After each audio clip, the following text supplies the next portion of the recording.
আসসালামু আলাইকুম রহমতুল্লাহি ওয়া বারাকাতুহু। আজকে নাগরিক কোয়ালিশনের রোড টু ইলেকশন প্রোগ্রামের আমার অত্যন্ত শ্রদ্ধাভাজন শহীদুল হক ভাই, রাজনৈতিক দলের নেতৃবৃন্দ, সাংবাদিক মণ্ডলী, রোড টু ইলেকশন অত্যন্ত গুরুত্বপূর্ণ আয়োজন এবং নাগরিক কোয়ালিশন আয়োজকবৃন্দ যারা, তাদের ধন্যবাদ জানাচ্ছি। জামাত ইসলামীকে এখানে আমন্ত্রণ জানানোর জন্য কৃতজ্ঞতা প্রকাশ করছি। সম্মানিত সুধী মণ্ডলী, ইলেকশনের জন্য অত্যন্ত তাৎপর্যপূর্ণ তিনটি বিষয় এখানে সম্পৃক্ত করা হয়েছে: সরকার, রাজনৈতিক দল এবং নাগরিক সমাজের প্রতিনিধি, বা আমাদের যেটা আমরা বলছি এখানে বলা হয়েছে যে নাগরিক সমাজের করণীয়। আমি তিনটি প্রসঙ্গেই কয়েকটি ছোট ছোট পয়েন্ট দিয়ে আমার কথা শেষ করব। প্রথম হচ্ছে, সরকারের জন্য এখনই ইলেকশনের স্বাধীন ও নিরপেক্ষ নির্বাচন কমিশন এটা নিশ্চিত করা প্রয়োজন। এটা নিশ্চিত করতে গিয়েই জুলাই সনদের বাস্তবতাটা আমাদের সামনে খুব অনিবার্য একটা প্রসঙ্গ। এখন জুলাই সনদ যেটা প্রকাশিত হয়েছে ইতিমধ্যে, এটা নিয়ে রাজনৈতিক দলের পক্ষ থেকে কিছু সংযোজন বিয়োজনের প্রসঙ্গ তোলা হয়েছে। আমি খুব গুরুত্বের সাথে উপলব্ধি করি যে এই নির্বাচন নিয়ে আমরা যারা কথা বলি, আমার কাছে কোনো কোনো সময় খুব বিস্ময়কর মনে হয় যে আমরা ঠিক এমনভাবে কথা বলছি যেন স্বাভাবিক প্রক্রিয়ার একটা সরকার চলে গেছে এবং স্বাভাবিক একটা নির্বাচনের মধ্যে আমরা পড়েছি। বিষয়টি কিন্তু তা না। আমাদের বিগত 15 বছরে ইনস্টিটিউশনগুলো শেষ করা হয়েছে, রাজনৈতিক দুর্বৃত্তায়ন হয়েছে, আমরা 15 বছর ভোট দিতে যাইনি, ভোট দিতে পারিনি। তার প্রেক্ষিতে একটা সরকারের বিপ্লবের মধ্য দিয়ে, অভ্যুত্থানের মধ্য দিয়ে পরিবর্তন হয়েছে এবং 3 দিন আমাদের কোনো সরকারও ছিল না। আমরা এখন যে সংবিধানের কথা বলি, আমরা 3 দিন কোন সংবিধানে ছিলাম, এখন কোন সংবিধানে আছি। এই সংবিধান জাতির জন্য অত্যন্ত গুরুত্বপূর্ণ, নির্বাচন খুবই গুরুত্বপূর্ণ। আমরা এই কথা যখন বলি, কেউ কেউ মনে করেন যে জামাত ইসলামী নির্বাচন চায় না, কিন্তু অত্যন্ত মজার ব্যাপার হচ্ছে জামাত ইসলামী একমাত্র দল বলতে হবে যারা 300 আসনের নির্বাচনের প্রার্থী দিয়ে মাঠে কাজ করছে। কিন্তু প্রশ্ন হচ্ছে যে এই জুলাই সনদের কার্যকারিতার প্রশ্নে যখন আমাদের কথা ওঠে, তখন আমরা পরবর্তী সরকারের কথা বলি। পরবর্তী সরকারের কথা একটু আগে আমি নেতৃবৃন্দের কাছে শুনলাম যে কে বলেছে এটা মানব না। বলেছে তো রাজনৈতিক নেতৃবৃন্দের কাছ থেকে, তো আমরা এটা শুনেছি যে আমরা সরকারে গিয়ে এগুলো কোনোটা রাখবো না। শুনেছি তো আমরা, এগুলো রেকর্ড আছে তো। এটা তো কোনো দলের পক্ষ থেকে উইথড্র করা হয়নি যে না, আমাদের এই কথাটা যেটা বলা হয়েছে, আমাদের এই কথাটা যথার্থ নয় এবং যিনি বলেছেন এটা আমাদের দলের কথা নয়। সুতরাং এই কথাগুলো যদি আমাদের আসে, তাহলে তো এই সংখ্যার কথা থাকবে।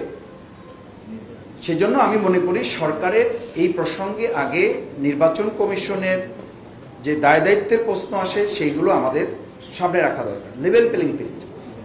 লেভেল প্লেইং ফিল্ড বলতে আমরা এখন যেটা বুঝি সেটা হলো, আপনি যদি প্রভাব থাকে, ক্ষমতা থাকে, তাহলে থাকবেন, আর না হলে আপনি থাকবেন না। না হলে আপনি ভোট দিতে যেতে পারবেন না, না হলে আপনার ঠ্যাং ভেঙে দেওয়া হবে, না হলে আপনার জিহ্বা কেটে দেওয়া হবে, না হলে আপনি সুস্থভাবে বাড়ি ফিরতে পারবেন না। This is message. What is the level playing field? Level playing field বলতে আমি কি বোঝাচ্ছি, আমি কি মেসেজ যাচ্ছে? ঢাকা ইউনিভার্সিটি ডাকসু নির্বাচনের কথা বলে। ডাকসু নির্বাচন প্রত্যেক ছাত্রছাত্রী সুশিক্ষিত, সচেতন এবং স্বাবলম্বী, ফিজিক্যালি সে ক্যাপেবল। কিন্তু একজন 70 বছরের মানুষ যখন গ্রামে ভোট দিতে যান, শিক্ষার দিক থেকে, সচেতনার দিক থেকে তিনি তো ঠিক একইভাবে ঢাকা ইউনিভার্সিটির কোনো একজন ছাত্র বা ছাত্রীর মতো, শিক্ষার্থীর মতো তিনি তাৎক্ষণিকভাবে একটা প্রেস ডেকে বা একটা প্রেসের কাছে গিয়ে, একটা সোশ্যাল মিডিয়ার কাছে গিয়ে তিনি কি প্রতিবাদ করার মতো সামর্থ্য রাখেন? ঢাকা ইউনিভার্সিটি ডাকসু নির্বাচন করতে গিয়ে আমরা যতটুকু জানার সুযোগ হয়েছে, ঘাম ঝরেছে, শুধু ঘাম ঝরেনি, কোনো কোনো সময় আমাদের কাছে মনে হয়েছে যে আমরা সিটকে পড়ে যাচ্ছি, ইলেকশনটা বন্ধ হয়ে যাচ্ছে। কোনো কোনো সময় এরকম মনে হয়েছে যে রেজাল্ট ডিক্লেয়ার করা যাচ্ছে না। রেজাল্ট ডিক্লেয়ার করার কথা রাত 8টায়, রেজাল্ট ডিক্লেয়ার করার রাত 10টায়। সেই রেজাল্ট ডিক্লেয়ার করতে তো পরের দিন সকাল 10টা বেজেছে। কেন বেজেছে? কেন ইউনিভার্সিটির পার্শ্ববর্তী এলাকায় লোক জড়ো হয়েছে?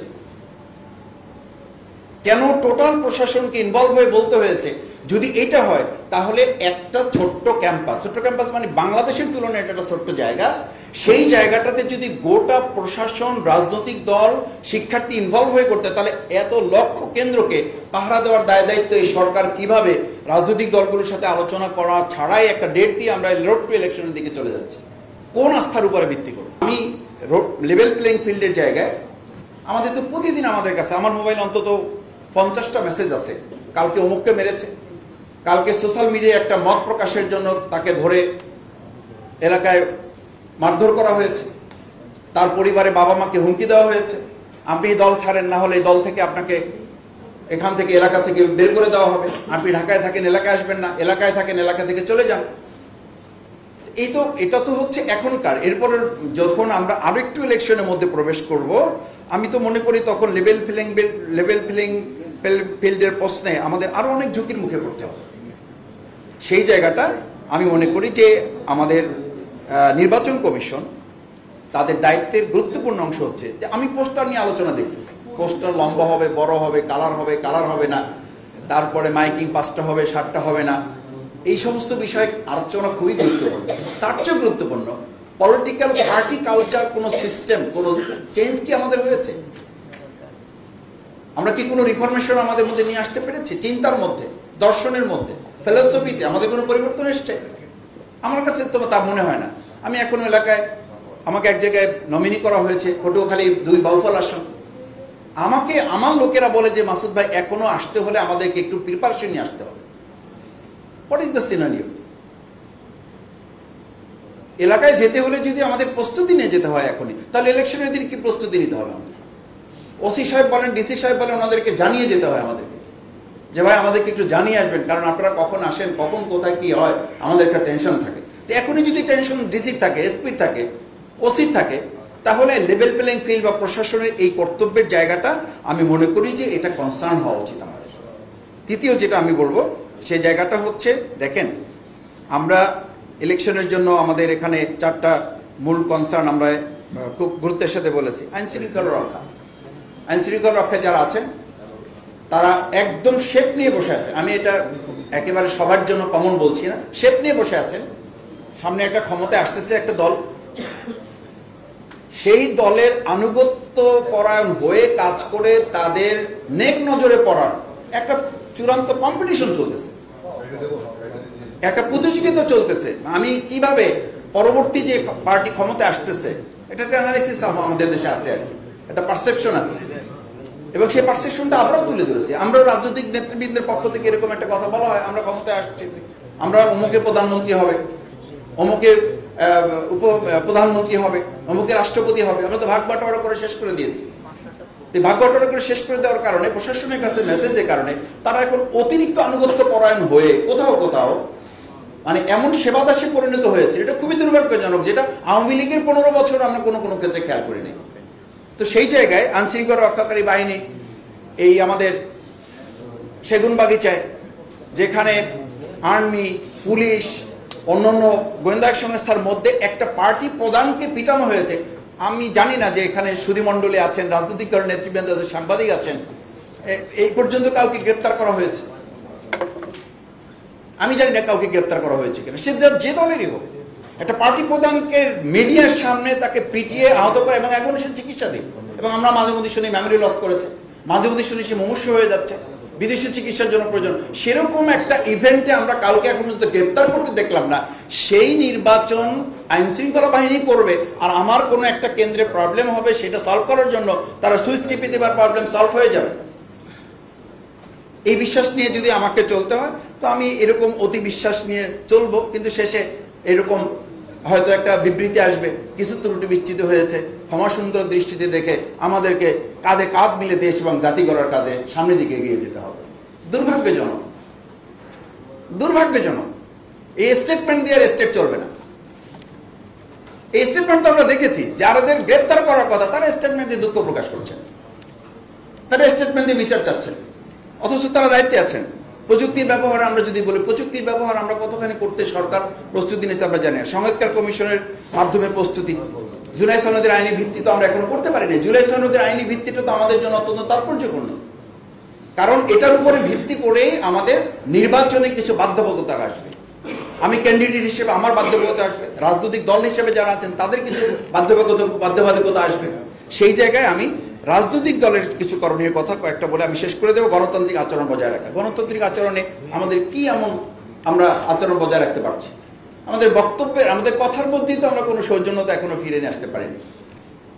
এখন কোনো টক শোতে কেউ বসতেও ভয় পায়, আগে সে জিজ্ঞেস করে আমার টক শো সহপার্টনারকে, টক শো সহপার্টনারকে, এটা না জেনে সে যেতে চাচ্ছে না কেন ভাই? আপনি সংসদে আস্থা রাখবেন, নির্বাচনে আস্থা রাখবেন, কিন্তু টক শোতে 3 জনে আস্থা রাখা যাচ্ছে না। প্রডিউসার যিনি থাকেন বলেন যে মাসুদ ভাই অমুকে আসবেন, আপনি যদি একটু ওনার ব্যাপারে রাজি হন তাহলে আমরা একটু ওনাকে ডাকতে চাই। তাহলে এই কোশ্চেন আমাকে বলা হলো কেন? বলছে মাসুদ এখন এটা একটা কমন কনসার্ন হয়ে গেছে, 3 জন মিলে টক শোতে থাকা যাচ্ছে না। প্রডিউসার ভয় পান যে এই 3 জনের মধ্যে ওখানে এমন পরিস্থিতি তৈরি হবে যে আইন শৃঙ্খলা বাইরে নিয়োগ করতে হতে পারে, এবং সেই সিনারিগুলো তো আমরা দেখতে পাই। আপনি ওখানে আলোচনা হচ্ছে রাজনৈতিক দলগুলো কিভাবে জনগণের মধ্যে ঐক্য বিনির্মাণ করতে পারে। যারা ঐক্য বিনির্মাণের করার জন্য বয়ান দিচ্ছেন তাদের মধ্যে যে অনৈক্য তৈরি হয় সেটা তো গোটা জাতিকে বিভক্ত করে ফেলছে। কি ঐক্যের আলোচনা হচ্ছে ওখানে? কি ঐক্যের মেসেজ দিচ্ছে আমরা ওখানে? টেবিল চাপড়ানো হচ্ছে, একজন উঠে দাঁড়িয়ে যাচ্ছে। আমি আলোচনায় গিয়ে লম্বা করছি, আমি বলছি এই মেসেজগুলো আমাদের মাথায় নিতে হবে। এই কারণে রাজনৈতিক দলের কোনো বেসিক চেঞ্জ তো আমরা নিয়ে আসতে পারি নাই। এই ব্যর্থতা জামাত ইসলামী হিসেবে আমিও নিচ্ছি। আমরা এই আলোচনায় যাচ্ছি না, আমরা আলোচনায় যাচ্ছি প্রশাসনে, আমরা আলোচনায় যাচ্ছি আইন শৃঙ্খলা বাহিনী, আমরা আলোচনায় যাচ্ছি অন্তর্বর্তী সরকারে যারা আছেন। কিন্তু আমাদের দায়িত্বটা কি? আমরা অন্তর্বর্তী কমিশনের সমানে নোট অফ ডিসেন্ট দিচ্ছি, আমরা এই জাতীয় ঐক্যমত্য কমিশনে আমি বলছি যে এটা আমরা এটা মানবো না, সুতরাং এটা হবে না।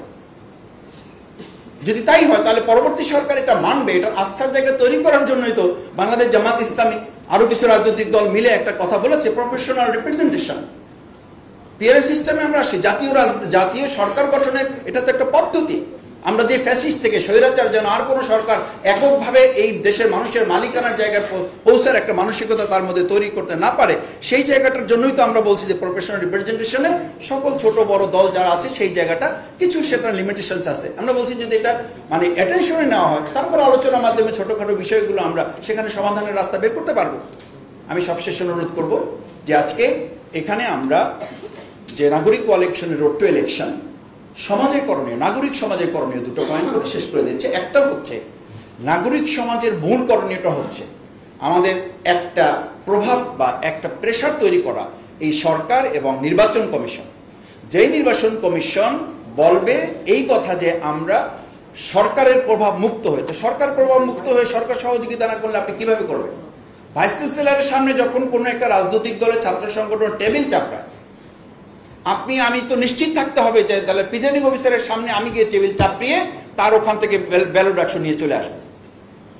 কি হয়েছে তাহলে আমাদের এই যে আইন শৃঙ্খলা রক্ষাকারী বাহিনী ছিল তো ডাকসু ইলেকশন, কিন্তু আইন শৃঙ্খলা রক্ষাকারী বাহিনীর কাছ থেকে আমি বারবার শুনেছি যে সামগ্রিক সহযোগিতা না হলে শুধুমাত্র আইন শৃঙ্খলা রক্ষাকারী বাহিনীর পক্ষ থেকে আমরা ইলেকশনটা সুষ্ঠু করতে পারবো না। আমি নাগরিক সমাজের প্রতি দুটো কথা বলছি। এক, নাগরিক সমাজের মধ্যে এই প্রভাব তৈরি করতে হবে যে সরকার এবং ইলেকশন কমিশন দুটো মিলে একটা সমন্বয় করা। নাম্বার 2 হচ্ছে নাগরিক কমিশন ভোটারদের এই সচেতনতা তৈরি করা যে আমরা প্রত্যেক জায়গায় সরকারের সহযোগিতা নিয়ে না, বরং নাগরিক সমাজই ওখানে প্রধান এলিমেন্ট হিসেবে কাজ করবে, যাদের সচেতনতার মাধ্যমে প্রশাসন কাজ করতে বাধ্য হবে।